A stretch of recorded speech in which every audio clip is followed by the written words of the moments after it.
it's Chelsea Cross here. All right. Hi, Paul Slackers, Good News Planet, speaking to Chelsea Cross. Hi, Chelsea. How you doing? I'm doing well, thank you. All right. You have a new survey from AFLAC. Sheds light on the goals and aspirations of young adults sticking to New Year's resolutions for the millennials. Who's a millennial? Great question. Well, millennials are those 18 to 35 right now. So they were born, in the early 1980s to early 2000s. And the millennials are most likely the children of Gen Xers and baby boomers. Ah, that's unbelievable. My daughter now is not a millennial. Don't tell her that, though. Okay. No, I'm trying to not tell myself this. So back to our story. So there's been a research study done by AFLAC, a workforces report. Is that what it is? AFLAC Workforces Report, correct. Hey, what is it? So the AFLAC Workforces Report really did a thorough analysis of millennials' mindset when it comes to money, but also how they feel about health insurance and how they perceive and understand the benefits of health insurance. And, being that we're in January, we're fresh into the new year. I love the new year because it's a kind of a time to, say, all right, all the things that happened in 2015, I'm getting rid of you, and I'm setting good intentions for 2016 and moving forward. Our obviously common resolutions that we all make are to eat better and get back into the gym. And I hear a lot of people talking about taking up meditation this year. Always people are talking about getting their finances in order. But millennials in particular really need to get more financially fit. And according to the 2015 AFLAC Workforces Report, millennials are the least likely generation to have $1,000 to spend in case of emergency or unexpected cost or out-of-pocket cost, meaning that if an emergency were to arise, they would really be left in a vulnerable situation. Uh-oh, not good. I mean, the 50-plus is the richest in the country because they know how to save. So what's going on? Why aren't the millennials either saving or can they not afford to save because high expenses of life and where they live? Well, you know what? I think there's a few things. The average, so millennials are 18 to 35. So first and foremost, we're just starting adulthood. Some of us have not even gotten into our first job or in our first, maybe going into our second job. So the average college student today graduates with about $30,000 worth of student loan debt, which doesn't really send you off into the world with a good start, right? You're strapped with student loan debt. Then the job market is incredibly fierce, and there's a very high unemployment rate amongst millennials, which is also why you hear about millennials boomeranging back to living with their parents more than ever because they simply can't afford rent, or because they rather, live with their parents so that they can save as much as they can for the future. So that leads me to, the tips for the new year that I could provide to millennials and also to parents to try to make it, this financial burden more doable and tangible with action steps that they can implement into their everyday. Okay, here's the good news. So here it is. So, first and foremost, it's create that budget, and I'm not talking about, all right, let's write it down on a piece of paper and say we did it and then move on. I'm saying create a budget and stick to it. There are so many great resources out there that we could utilize to help us create that budget, especially if you're not good with numbers or it's overwhelming to you to begin with. There's an application that you could download on any of your smart devices called Mint, M-I-N-T, and it's a financial resource app, and it can help you create a budget, track your finances, stick to the plan, and it can also notify you if you're deviating from your savings plan. So that's something very doable that all millennials could do, and for all generations. And of course, being that we're in the beginning of our adulthood and we're in the beginning of the new year, everyone's hoping for the best, but we always should plan for the worst so that in worst case scenario, we're most prepared. So that's where health insurance comes in, right? Nobody ever plans to be sick. No one ever plans to get into a car accident. So knowing your health insurance policy is essential.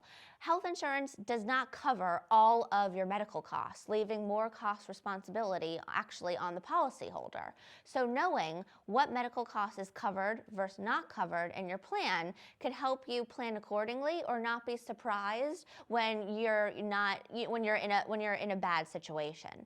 So there's also another tip to help create less of a financial burden or to create less stress around understanding your health insurance plan, and that's to really resource other tools or policies that AFLAC in particular provides, like voluntary insurance.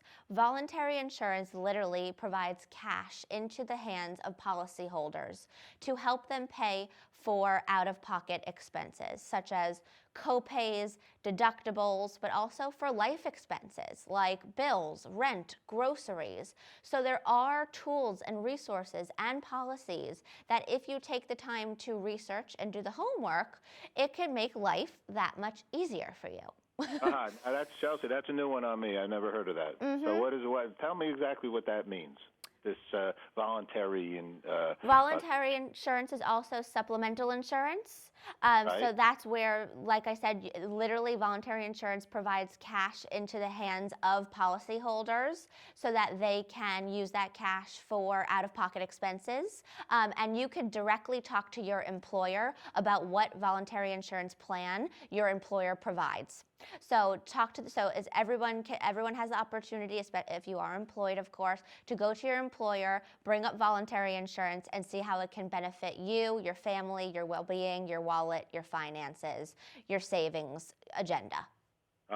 So, well, that is by far whether you have an employer or you're self-employed, or I don't know how it fares in that way as well. But this sounds very, very rather unique.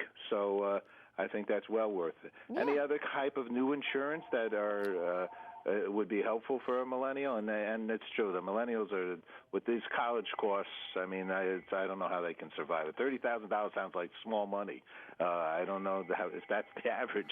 Seems like they're all paying $100,000. Well, that's the average. I mean, that's not for, going off into your master's or for specialty, certifications. But, things to keep in mind for millennials, or things for parents to keep in mind to educate their children about, is that, millennials tend to be short-sighted and focused on the monthly premium, meaning, what amount is coming out of your paycheck. But there are deeper things to take into consideration. Millennials the survey actually revealed that millennials who chose a plan with a high deductible ended up financially regretting it. So again, that's why it's so important to actually take the time to read the fine print and understand what your policy benefits entail so that you can, utilize it to the best of your abilities. And there's no questions, going unanswered or unasked, and utilizing a voluntary insurance, for example, is a great way to avoid having to pay for those out-of-pocket costs that could really be financially detrimental for millennials who are strapped or debt-ridden already. It's really great. Good stuff. Good work here, Chelsea. What's good news for you? Well, good news for me is that it's Friday and I'm currently in New York City, leaving to Los Angeles this evening and absolutely avoiding the blizzard. So I could not be more thankful for that. That's a quick question. All righty. Is there another? You can put me in your suitcase now. Last one is we're very involved with the International Day of Peace, and that's in September. And so I ask many people, what does peace mean to them? So what does peace mean to you, Chelsea? Oh, wow. I love this question. I mean, I feel it makes me really sad to think of where we are right now in the world of, I'm a New Yorker, and I've been in New York for a very long time, and I never, ever felt nervous or scared that something, unsafe may happen. And the fact that, from, a medical office to a concert to, a national building, are targets and threats. It's scary, right? And I'm engaged. I'm getting married. I want to bring children into this world, and I want the world to be a more peaceful place for my children than it is right now. So peace for me means not being nervous, not being scared, and not seeing so much hate going on. And aside from the ISISes of the world, just hate against each other. Black Lives Matter, and the civil, there's so many racial conversations, gender conversations, equality. We're all working together here. So that's what peace means for me, resolving some of these issues that are really so prevalent right now. Okay, well, Chelsea, thank you so much for sharing. And the good news is it's just a small piece of the world. Most of the world lives in peace, and that's the reality of life. These other ones are difficult, but most of the world is peaceful. Chelsea, you're so cool. Thank you so much for sharing good news with us. Thank you so much. And of course, for more info, just visit aflac.com. Fantastic. All right, great job. Thanks. Thank you. Thank you. All righty, bye.